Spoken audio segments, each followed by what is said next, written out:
I don't think I need to tell you that in a very special and peculiar way, Western man is hung up on sex.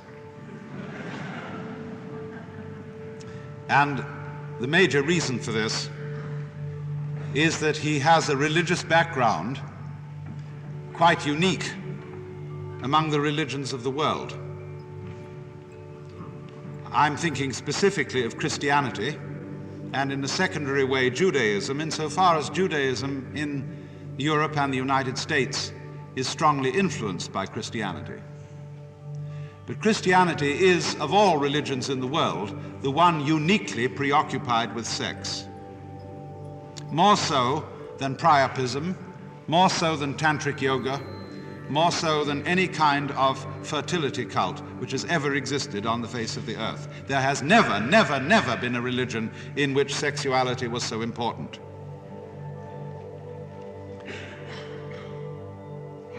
And there are certain very simple standards by which this can be judged. In popular speech, when you say of a given person that he or she is living in sin, you know very well that you do not mean that they are engaged in a business to defraud the public by the sale of badly made bread or anything of that kind. You know that they're not setting up a check forgery business. No. People who are living in sin are people who have an irregular sexual partnership. In the same way, when you say something is immoral, it pretty much means that it's something sexually irregular. I remember when I was a boy in school, we used to have a preacher. He came to us every year, the same man, once a year, and he always talked on the subject of drink, gambling, and immorality. I remember the way he rolled it round his tongue, and it was very clear what immorality was.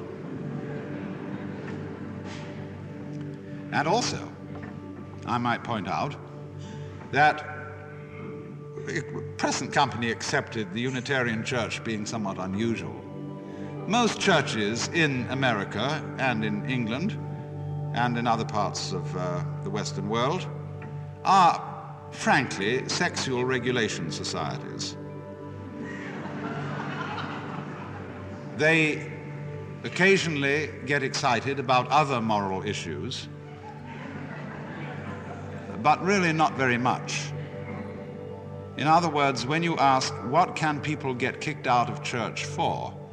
Let's supposing you consider important ministers, bishops, priests, and so on. They can live in envy, hatred, malice, and all uncharitableness and be in perfectly good standing.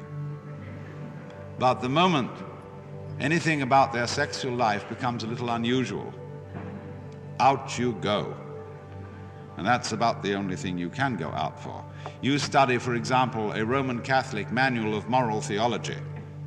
These manuals of moral theology are technical books about sins of all kinds, just exactly what they are, how they're done, how grave they are, mostly for the advice of confessors. And they're always arranged according to the Ten Commandments. And when they get to the commandment, thou shalt not commit adultery, the volume expands like this. In fact, it occupies 2/3 of the whole book, all the details. So we have, in a very special way, got sex on the brain, which isn't exactly the right place for it.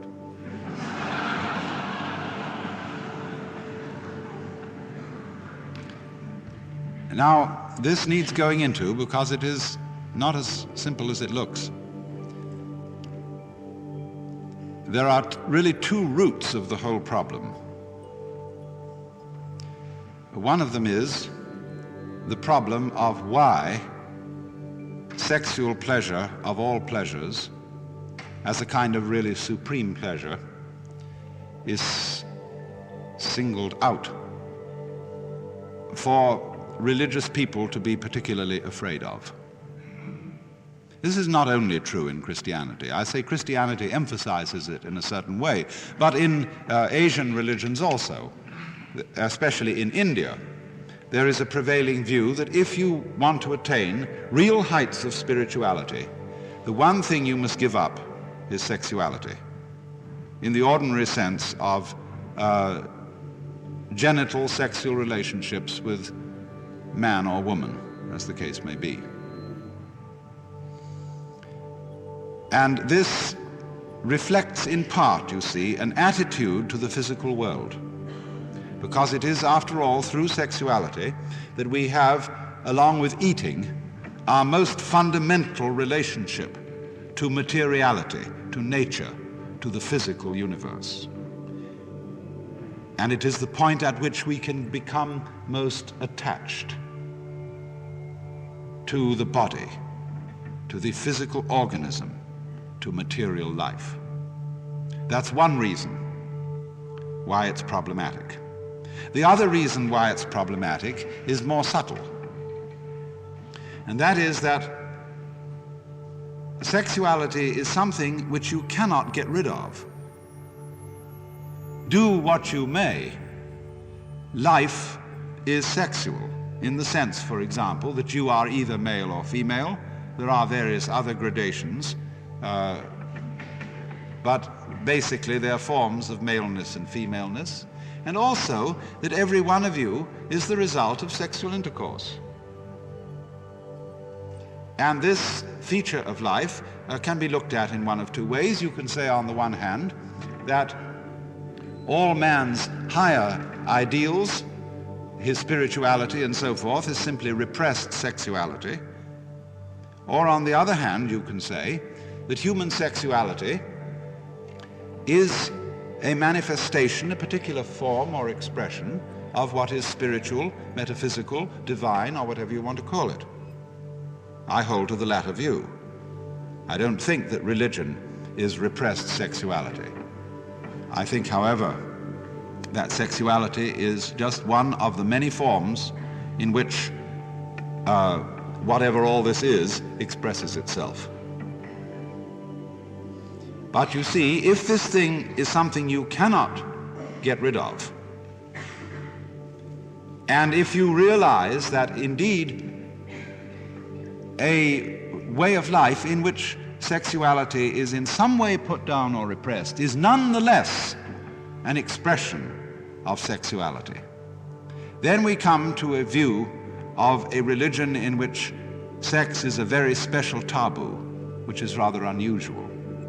It's normally said, you see, yes, Christianity is a religion in which sex is taboo, and there's simply no getting around it. I know up-to-date ministers today think sex is all right. It's perfectly okay if you're married and you've got a mature relationship with a woman. It's all right, and they kind of damn it with faint praise. But if you read anything of Christian writings prior, shall we say, to 1850, to set a date rather arbitrarily, you will find that it's not all right. Not at all. It's tolerated between married couples and strictly for the procreation of children. But on the whole, to do without it is best.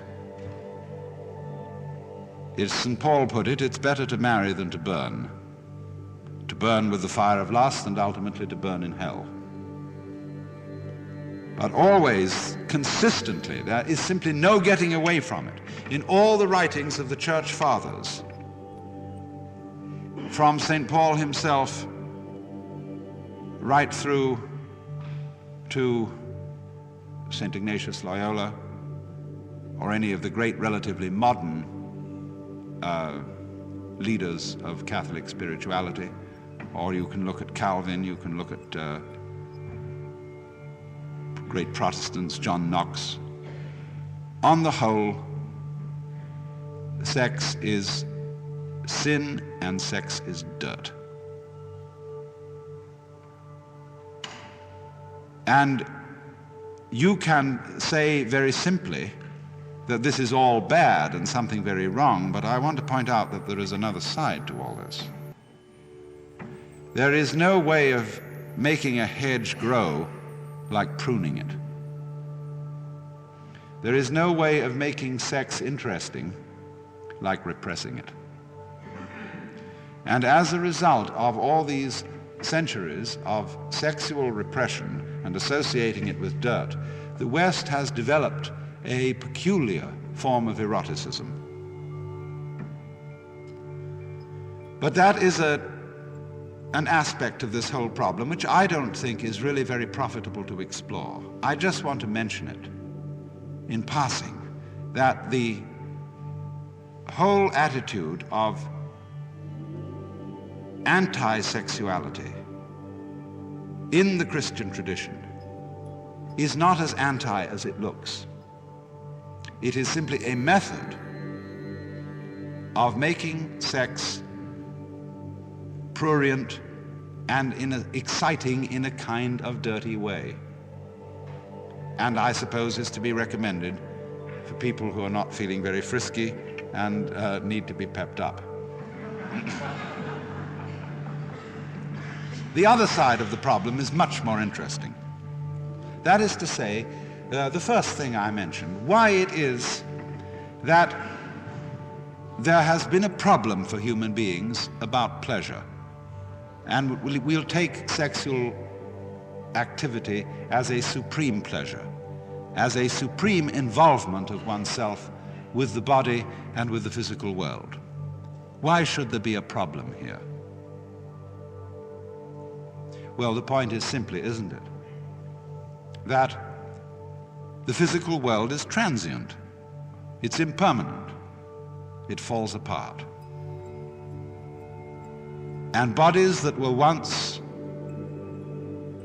strong, smooth, and lovely in youth begin to wither and become corrupt and turn at last into skeletons. And if you cling on to one of those and it suddenly turns into a skeleton in your hand, as it will if you speed up your sense of time a little,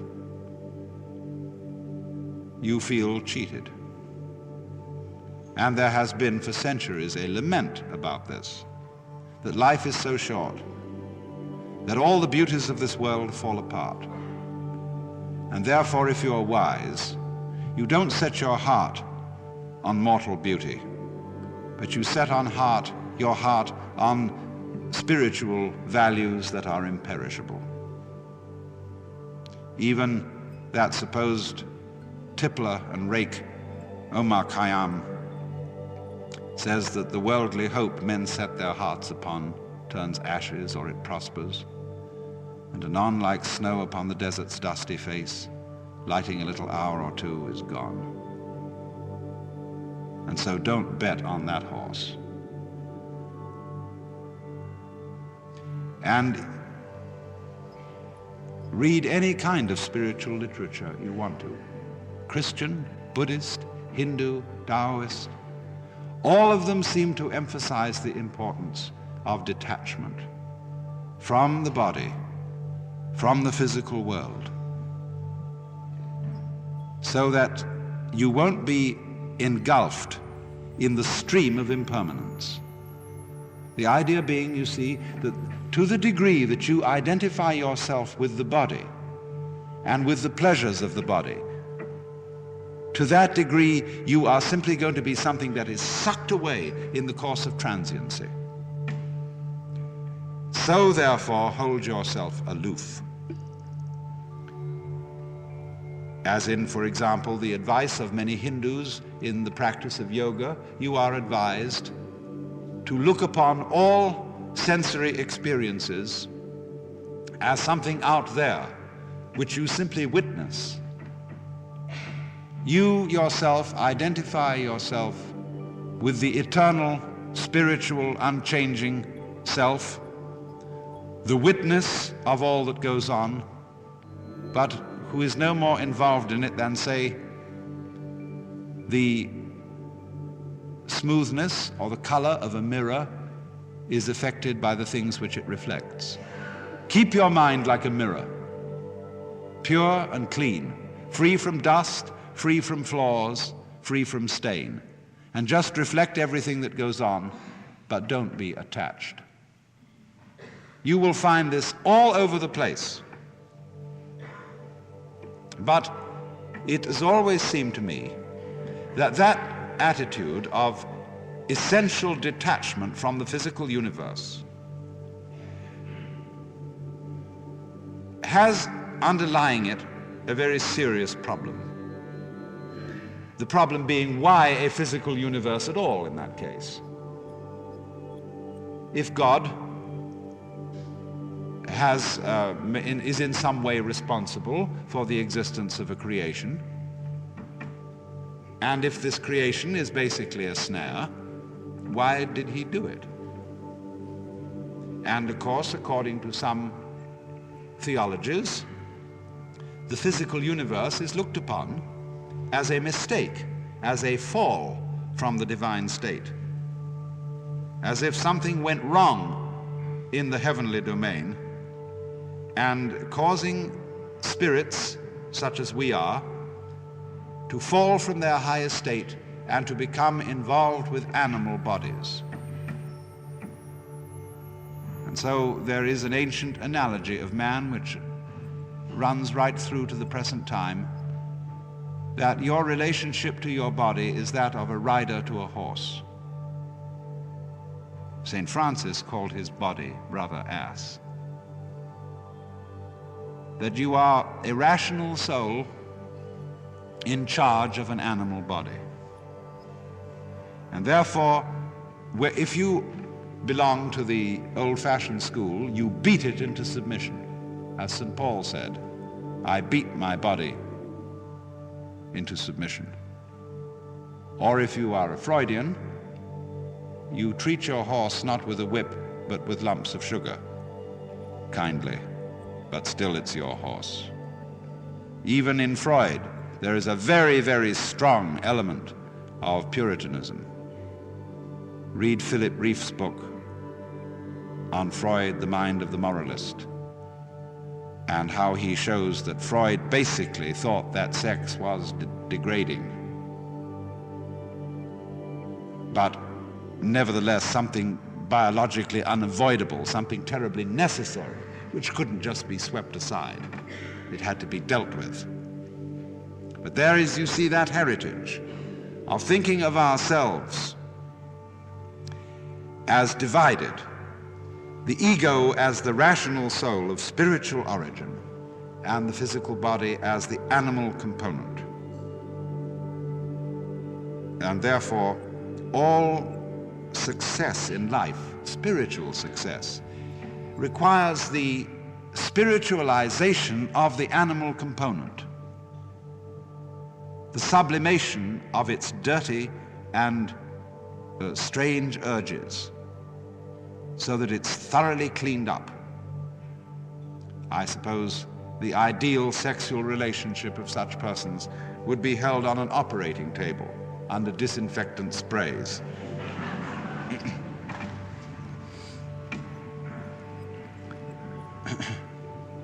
Now, it is of course true that the physical world, its beauty, and so on, is transient. We are all falling apart in some way or another, especially after you pass the peak of youth. But it's never struck me that that is something to gripe about. That the physical world is transient seems to me to be part of its splendor. I can imagine nothing more awful than, say, attaining to the age of 30 and suddenly being frozen in that age for always and always. You would become a kind of, we would all be a sort of animated waxworks. And you would discover, as a matter of fact, that people who had that physical permanence would feel like plastic. And that is, as a matter of fact, what is going to be done about us by technology in order to attain perpetual youth. All the parts of us that decay and fold up are going to be replaced by very skillfully manufactured plastic parts, so that in the end we will be entirely made of very, very sophisticated plastic. And everybody will feel like that. And everybody will be utterly bored with each other. Because the very fact, you see, that the world is always decaying and always falling away is the same thing as its vitality. Vitality is change. Life is death. It is always falling apart. And so there are certain supreme moments, you see, at which in the body we attain superb vitality. And that's the time. Make it then.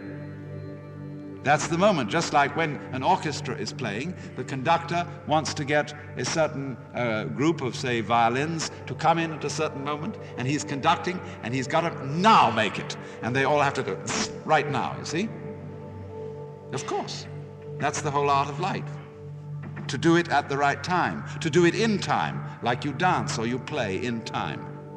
And so in the same way, when it comes to love, sexuality, or equally so in all the pleasures of gastronomy, timing is of the essence. And then it's happened and you've had it. But that's not something that one should look upon with regret. It only is something regrettable if you didn't know how to take it when it was timely. And this is really the essence of what I want to talk to you about. Because you see, to be detached from the world, in the sense that Buddhists and Taoists and Hindus will often talk about detachment, does not mean to be non-participative. You can have a sexual life very rich and very full, and yet all the time be detached.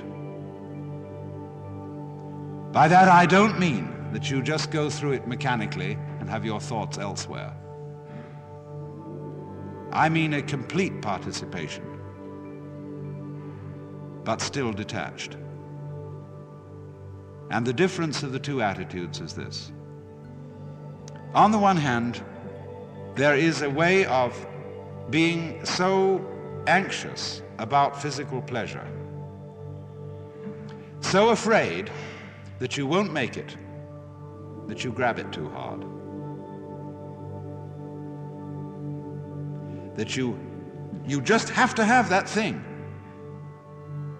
And if you do that, you destroy it completely. And therefore, after every attempt to get it, you feel disappointed. You feel empty, you feel something was lost. And therefore you want it again. You have to keep repeating, because you never really got there. And it's this that is the hang-up. This is what is meant by attachment to this world, in an evil sense. But on the other hand, pleasure in its fullness cannot be experienced when one is grasping it. I knew a little girl to whom someone gave a bunny rabbit. She was so delighted with the bunny rabbit and so afraid of losing it that taking it home in the car, she squeezed it to death with love. And lots of parents do that to their children, and lots of spouses do it to each other. They hold on too hard, and so take the life out of this transient, beautifully fragile thing that life is. To have it, to have life, and to have its pleasure, you must at the same time let go of it. And then you can feel perfectly free to have that pleasure in the most gutsy, rollicking, earthy, lip-licking way. One's whole being taken over by a kind of undulative, convulsive ripple, which is like the very pulse of life itself. This can happen only if you let go. If you are willing to be abandoned.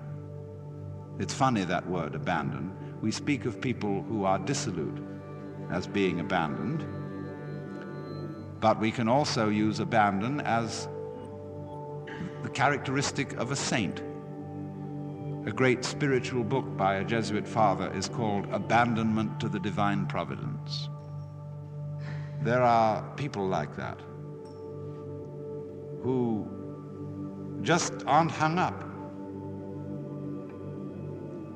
They are the poor in spirit. That is to say, they spiritually are poor in the sense they don't cling on to any property. They don't carry burdens around. They're free. Well, just that sort of spiritual poverty, that let-go-ness, is quite essential for the enjoyment of any kind of pleasure at all, and particularly sexual pleasure.